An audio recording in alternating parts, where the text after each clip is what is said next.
લાંચિયા તલાટી સામે અરવલ્લી એસીબીની મોટી કાર્યવાહી સામે આવી છે। માલપુરના હેલોદર ગ્રામ પંચાયતનો તલાટી કમ મંત્રી 15,000 રૂપિયાની લાંચ લેતા રંગે હાથે ઝડપાયો છે।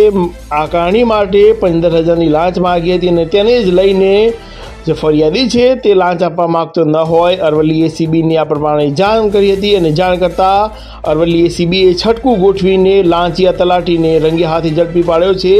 માલપુરના હેલોદર ગ્રામ પંચાયતનો તલાટી છે કે જે આ કારણી માટે 15,000 રૂપિયાની લાંચ માંગી હતી અને તેને જ પગલે ફરિયાદીએ અરવલ્લી એસીબીને જાણ કરતાં લાંચિયા તલાટીને એસીબીએ રંગે હાથે ઝડપી પાડ્યો છે। હરગોવિંદ સુંદેસા નામનો તલાટી 15,000 રૂપિયાની લાંચ લેતા ઝડપાયો છે।